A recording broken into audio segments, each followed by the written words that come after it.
মা বোনেরা এবং ভাইরা, আমরা এখন করতে চাই একটি পরিকল্পনা। কি পরিকল্পনা? আপনারা হয়তো এরই মধ্যে শুনেছেন একটি নাম, সেই নামটি হচ্ছে ফ্যামিলি কার্ড। শুনেছেন নামটা? এখন এই ফ্যামিলি কার্ডের মাধ্যমে আমরা গ্রাম থেকে শুরু করে শহর পর্যন্ত, বিশেষ করে খেটে খাওয়া মানুষ যারা আছে, তাদের গৃহিণী যারা আছে, হাউস ওয়াইফ যারা আছে, তাদের কাছে আমরা এই ফ্যামিলি কার্ডটা পৌঁছে দিতে চাই। এবং এই ফ্যামিলি কার্ডটার মাধ্যমে তাদেরকে আমরা প্রতি মাসে 7 থেকে 10 দিনের একটা সহায়তা, হয় নগদ অর্থ অথবা প্রয়োজনীয় যে খাদ্যশস্য, সেরকম খাদ্যপণ্য আমরা তাদেরকে দিব। আপনারা কি মনে করেন যে মাসে সপ্তাহ কয়টা? 4টা সপ্তাহ, 4টা। 4 সপ্তাহের মধ্যে যদি অন্তত 5 দিন বা 7 দিনের একটা সাপোর্ট যদি এই খেটে খাওয়া মানুষের পরিবারগুলোকে দেওয়া যায়, তাহলে কি তাদের উপকার হবে? আচ্ছা, রাইট, তাদের উপকার হবে। এবং আমরা যদি কয়েক বছর ধরে এটা চালু রাখতে পারি, তাহলে যেই মেয়েরা আজকে শিক্ষার আলো পেয়েছে, বিগত 25 বছর ধরে শিক্ষার আলো পেয়েছে, মেয়েদেরকে আমরা স্বাবলম্বী, অর্থনৈতিকভাবে নারীদেরকে আমরা স্বাবলম্বী করে গড়ে তুলতে চাই। কারণ আমাদের যে বাংলাদেশের জনসংখ্যা, এই জনসংখ্যার অর্ধেকই হচ্ছে নারী।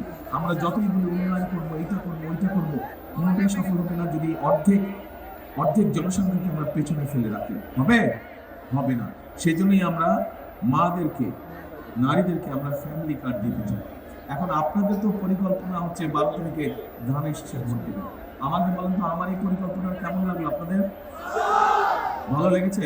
আপনি কি মনে করেন মানুষের উপকার হবে এটাতে? আচ্ছা, এখানে ভাই কৃষি কাজ করেন কে কে? হাত তুলেন তো দেখি, আছে নাকি কৃষক? আপনি কৃষিকাজ? অনেক, আমাদের কৃষানি বোর্ড অনেক আছে সারা দেশে কৃষিকাজ। আচ্ছা ভাই, হাত নামান। আমাদের যে কৃষক ভাইরা আছে, তাদের জন্য পরিকল্পনা করেছে। এই অতিবৃষ্টি বলেন, বিভিন্ন কারণ বলেন, কারণ বলেন, অনেক সময় ছোট ছোট কৃষকরা আছে, তাদের ফসল নষ্ট হয়ে এই কৃষকদের উপরে চাপ পড়ে, অর্থনৈতিক চাপ পড়ে। আমরা কৃষক ভাইদেরকে, যারা প্রান্তিক কৃষক, যারা ক্ষুদ্র কৃষক, যারা মাঝারি কৃষক, এই কৃষক ভাইদের কাছে আমরা কৃষক কার্ড পৌঁছে দিতে চাই। এবং কেউ যদি বছরে 2টো ফসল করেন, 3টা ফসল করেন, অন্তত একটা ফসলের বীজ, সার, কীটনাশক ঔষধ আমরা তাদেরকে সরবরাহ করতে চাই।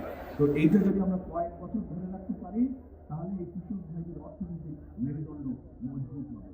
আপনারা কি সঠিক মনে করেন বিষয়টা? এবার পিছনের কথা শুনছেন, কি সঠিক মনে করেন পরিকল্পনা? আমার তো এগুলো পরিকল্পনা। আপনাদের পরিকল্পনা কি 12 তারিখে?